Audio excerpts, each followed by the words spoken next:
votre premier jour en tant que président? C'est décembre l'année passée. Une journée importante qui a commencé par un congrès assez particulier parce qu'on était en plein Covid, donc on a dû faire ça en public. Ce qui pour moi, comme le speaker que je suis, mais sans public, mais à qui je parle, à la caméra, mais là, il n'y a personne, là, c'est très difficile techniquement. Mais en même temps, c'est un beau moment parce qu'il y avait un vrai enthousiasme au niveau de la base en Wallonie, qui me connaissait déjà, mais aussi en Flandre.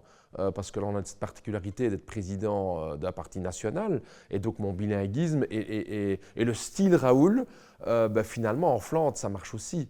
Et donc là-dessus, il n'y a pas une guerre communautaire en la matière, quoi. Et donc c'était un peu un doute que j'avais. Je dis, ouais, est-ce que le côté d'avoir la tchatch comme ça, mais bon, j'ai plein de retours, des couches plus populaires, évidemment. Il y a un gradient de classe dans la sympathie qu'on a vers le PTB et vers Raoul, fatalement. Ce côté très populaire, je veux dire. Et donc c'est pas hasard si ça vient des travailleurs de la chimie anversoise, des dockers, des infirmières de Hassel qui m'envoient des messages. Donc il y a quand même toute une nouveauté qui s'est ouverte pour moi socialement aussi, avec ce mandat national vers la Flandre, quoi.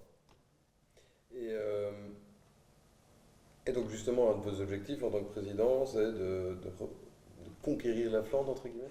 Il y a de toute façon un enjeu majeur pour 2024, qui est la division du pays, où c'est clair, deux partis, la NVA et le Vlaams-Belang, pour ne pas les citer, ont comme objectif constitutionnel ou même extra-constitutionnel de diviser le pays. Et donc, la question du score des partis de gauche en général, mais surtout de ceux qui ne veulent pas travailler avec les nationalistes, va être hyper importante.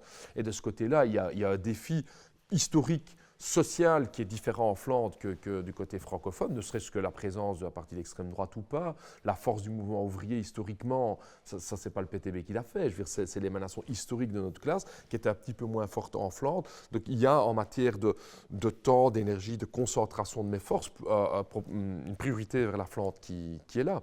Parce que là, je suis le seul président qui doit gérer effectivement les deux côtés, mais c'est passionnant le débat en Flandre. Hein. Je veux dire, j'adore me jeter dans la mêlée, et ce côté de dire qu'il y aurait une Flandre de droite et une Wallonie de gauche, moi j'y crois pas.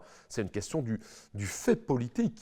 Ça dépend de nous. Ça dépend de nous. Il n'y a pas de déterminisme en politique. Je veux dire, il y a eu des régions qui étaient très à gauche, qui ont basculé malheureusement vers la droite, et inversement, des partis qui étaient très à droite, qui ont basculé vers la gauche, parce qu'il y avait des dirigeants politiques, des organisations qui ont fait chambouler leur danseur. C'est ça la beauté du politique.